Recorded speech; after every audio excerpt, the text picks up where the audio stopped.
tal? Estamos en otra edición de nuestro podcast Negocios de Adeveras. Nos encontramos con nuestros amigos Ethen Laing and Mohamed Abuali. Welcome to our podcast. Thank you for having us. Thank you. So, Ethen, you're coming from Laing International Business Solutions, right? Correct.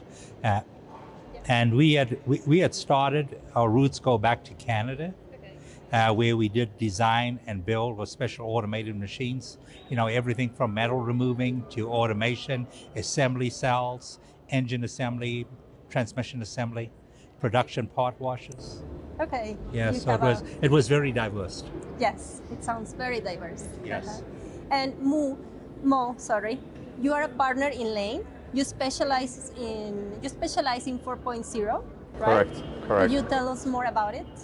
Yeah, so we provide Industry 4.0 solutions for digital transformation of manufacturing, working with Laing and working with automotive and aerospace and other industries. So supporting them to implement software solutions that can help measure performance and predict maintenance and quality issues. So the manufacturers can run their operation with maximum uptime and maximum quality. Okay, good. Thank you. Could you tell us more about the projects you have in Laing? Currently, what we have is, there's been a great need, especially now in our industry, where we have been the access to all the chips, and hence a lot of factories moving from Asia to the United States, Mexico. The builds, the new builds are very, very hard to access. So rebuilding has become, and reconstruction of machinery has become, a very, very huge thing for all of our customers. Not to mention, the instability or the media viewpoint on how the economy is progressing. Everybody's still talking about recession or something going on. So most people are trying to be a little more conservative in the approach. So they're looking for reconstruction. So we have a lot of reconstructions of many types of CNCs and also other automation as well. So that's the majority of our projects at Laing right now. How did Laing started? We had originally started here in Mexico back in 2004 when there was a requirement from one of our customers to put in an assembly line at GM. So that's where we started. In 2009, we finally established ourselves as a manufacturing company, registered. And since then, we've been operating. Okay. Was it difficult to start a company here in Mexico? And no, there's Trick question. Yes, it is kind of a trick. But in the United States and Canada, you can open up a business within a week. Right. Bank accounts, everything is done. Bureaucracy. Yeah. So here, there's a lot more steps that you have to take. So it did take a little longer.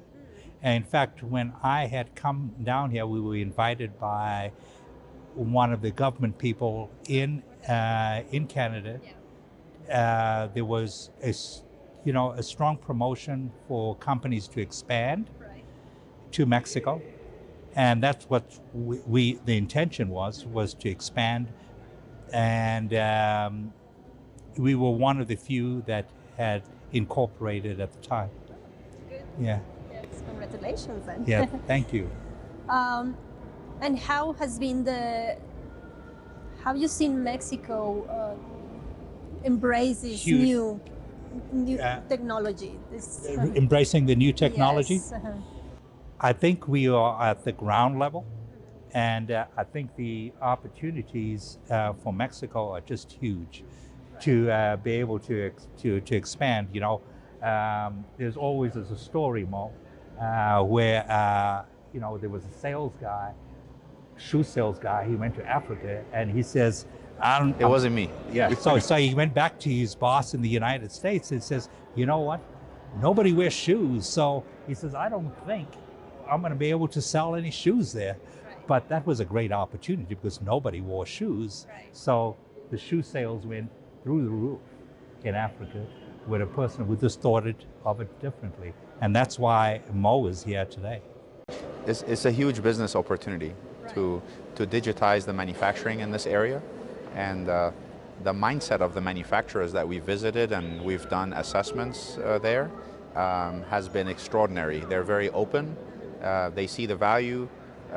Good people, good team, good process. And if you have good people and good process, good technology can help you accelerate your business and become very competitive. Yeah. What are the benefits and the challenges that 4.0 has right now? In all honesty, the challenges are less on the technology and more on, I would say, two things. Number one, the infrastructure. I think manufacturers are doing infrastructure improvements to ensure that machines are connected, network is in place, 4G to 5G. I think this is all helping accelerate the implementation. But on the soft side, on the people side, we are also doing more training, more upskilling, so they can further understand that Industry 4.0 solutions will not replace their job, but it will complement their job, so they can do their work better, easier, improve productivity, improve labor efficiency. Obviously, there's a lot of labor here, so labor costs would start to go up, and also finding the right people and the right labor retention rates. So by using technology to monitor production, quality, your document management, maintenance, right? The four pillars, and implementing them quickly, affordably, and training the internal people to scale them themselves is really the value proposition here. Mo, thank you for coming and being here with us, and thank you for all your Thank you for the opportunity. I really appreciate it. And we're very passionate about helping, especially the state of Coahuila and Saltillo and Ramos, to improve the way they do manufacturing. And we're looking forward to continue doing that. So thank you for having us. Welcome to my city. Okay. Thank you, Mo. Now we're bringing Iliana Vera to talk with us again. Okay, so Iliana has joined our company. You've been here with us, for about a couple of years. So, there's been great improvements to our company. Everything from the interaction with the employees to new business developments. Her being a part of the Canadian Chamber of Commerce made her understand the manufacturing side a whole lot better and see what the needs are for other Canadian companies, and what can we do to sustain ourselves and also grow. So she's been a very, very, super ingredient to this whole growth. So Iliana, we've been involved in a lot of different types of programs, a lot of programs that we are developing right now. And I'd like Iliana just to talk about some of them and how we see that there's being not only a part for Lang's growth, but we're doing this here mostly for the industry. Thank you so much. Bienvenida nuevamente, Iliana. Sí, gracias. Un placer de verdad estar aquí. Bueno, ahora vamos a hablar un poquito de los proyectos que trae Laing. Laing como empresa canadiense ha sido corazón para identificar las necesidades de la industria. Lo vemos con nuestros clientes por el tipo de servicio que ofrecemos de reconstrucción de máquinas, vemos las necesidades actuales que tienen en los tiempos de entrega, de refacciones, de maquinaria nueva. Entonces lo que estamos haciendo nosotros o lo que buscamos o supimos encontrar es ese dolor de cabeza que tienen ahorita las empresas, que prácticamente son dos. Como les comentaba, es la mano de obra en todos los niveles. ¿Por qué? Porque los estudiantes, claro que traen las bases, pero muchos de los estudiantes no traen la práctica. Entonces, ellos llegan y te saben el concepto, pero no te saben manejar las cosas, no les saben mover a los controles, no les saben mover a programación, no saben cómo cambiar una bomba. O sea, ellos cambian la bomba, pero no saben buscar cuál es el problema en la máquina. Entonces, lo que estamos buscando, lo que estamos desarrollando, que es ahorita lo más fuerte, es un programa de entrenamiento. Pero ese programa de entrenamiento va a ser un internship program en donde ellos empiezan a trabajar en Laing como practicantes, pero van a obtener una certificación. De tal manera que las empresas que están en el mismo rublo puedan decir, oye, es que yo necesito 8, pero esos 8 ya van a traer una experiencia, ya reconstruyeron máquinas, o sea, ya saben perfectamente cuál es la causa raíz de los problemas, qué es lo que tienen que cambiar, qué es lo que tienen que atacar, de tal manera de lograr un mantenimiento, por ejemplo, predictivo, de identificar, darle la vuelta a la máquina, saber qué es lo que pasa. Qué importante para la comunidad. Es muy importante, yo creo que de verdad es una oportunidad muy grande para las empresas, tanto para las empresas como para las personas que decidan estudiarlo. ¿Por qué? Porque las empresas van a recibir gente con conocimiento, van a tener personas que ya están preparadas y que ya van a saber qué atacar, no los tienes que capacitar, no tienes que empezar desde cero, entonces ellos ya están preparados. Entonces la idea es, de acuerdo al tipo de industria o del tipo de empresa, nosotros los capacitamos. Ese es uno. El que sigue es 4.0, como les comenté ahorita, hay que aprovechar lo que acaba de decir Mo, por favor, en la conferencia, de que mencionando que vienen al evento, para las empresas vamos a estar haciendo el assessment gratuito. Assessment gratuito, importantísimo, no va a tener costo. Para las empresas que quieran empezar a buscar soluciones a los problemas que traen, nosotros vamos, revisamos y ponemos la solución, ahora sí que en su mesa.